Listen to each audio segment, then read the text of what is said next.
nothing's really as it seems. We're used to get, hot and cold, and all that hot and cold is the speeds that the atoms are jiggling. If they jiggle more, it corresponds to hotter, and colder is jiggling less. So if you have a bunch of atoms, a cup of coffee or something sitting on a table, and the atoms are jiggling a great deal in the coffee, and they bounce against the cup, and the cup then gets shaking, and the atoms in the cup shake, and they bounce against the saucer, and the heat heats the cup and heats everything else. And hot thing spreads its heat into other things by mere contact, because the atoms that are jiggling a lot in the hot thing shake the ones that are jiggling only a little bit in the cold thing, so that the hot heat, we say, goes into the cold thing. It spreads.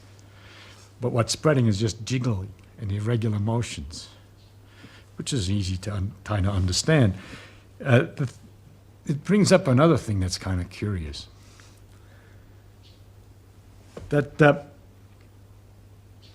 I say the things jiggle, and if you're used to balls bouncing, they slow up and stop after a while.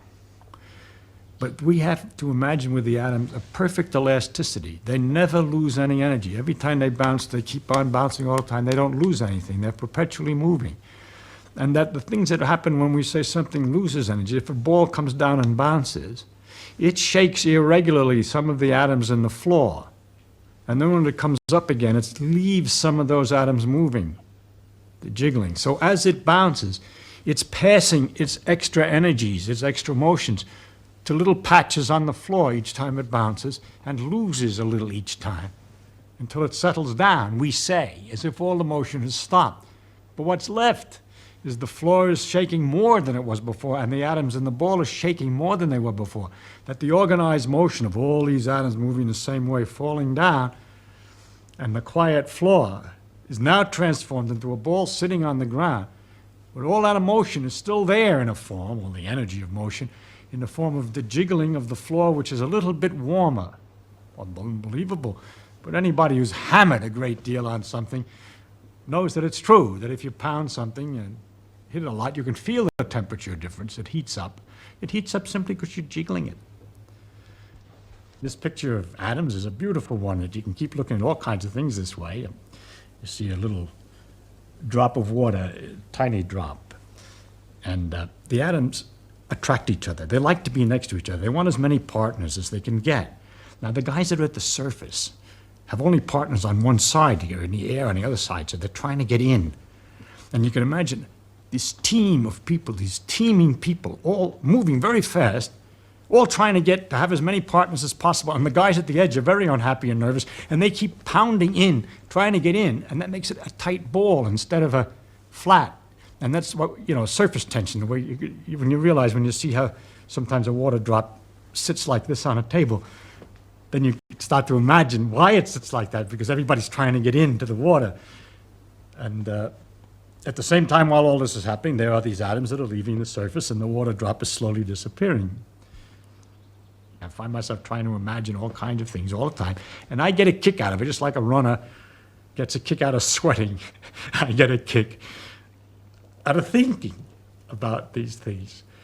I can't stop. I mean, I could talk forever. If you cooled off the water so the jiggling is less and less, and it jiggles slower and slower, then the atoms get stuck in place. They like to be with their friend. There's a force of attraction, and they get packed together. They're not rolling over each other. They're in a nice pattern, like oranges in a crate, in a nice organized pattern, all just jiggling in place, but not having enough motion to get loose of their own place and to break the structure down. And that's what I'm describing as a solid. It's ice. It has a structure. If you held the atoms at one end in a certain position, all the rest are lined up in a position sticking out, and it's solid at the end. Whereas if you heat that harder, then they begin to get loose and roll all over each other, and that's the liquid. And if you heat that still harder and they bounce harder, then they simply bounce apart from each other, and they're just individual, I say atoms, it's really little groups of atoms, molecules, which come flying and hit. And although they have a tendency to stick, they're moving too fast. Their hands don't grab, so to speak, as they pass, and they fly apart again. And this is the gas we call steam. You can get all kinds of understanding when I was a kid with this air, which I was always interested in, I've noticed that when I pumped up my tires in a bicycle, you can learn a lot by having a bicycle. I'd pump up the tires that the pump would get hot. And that also understandable. See, as the pump handle comes down and the atoms are coming up against it and bouncing off, and it's moving in, the ones that are coming off have a bigger speed than the ones that are coming in, so that as it comes down, and each time they collide, it speeds them up. And so they're hotter. When you compress the gas, it heats. And when you pull the piston back out, then atoms which are coming fast at the piston feel a receding or sort of a give. It gives, and it comes out with less energy. It's like going up against something which is soft and yielding. It goes boom, boom, and it loses. So as you pull the piston out and the atoms are hit, they lose their speed and they cool off. And gases cool when they expand. And the fun of it is that all these things which you see or notice in the world about it, the pump heats the gas, or the gas cools when it expands, or the steam evaporates until you cover the cover, and all these things you can understand from these simple pictures. And that's kind of a lot of fun to think about. I don't want to take this stuff seriously. I think we should just have fun imagining it, not worry about. There's no teacher going to ask you questions at the end. Otherwise, it's a horrible subject.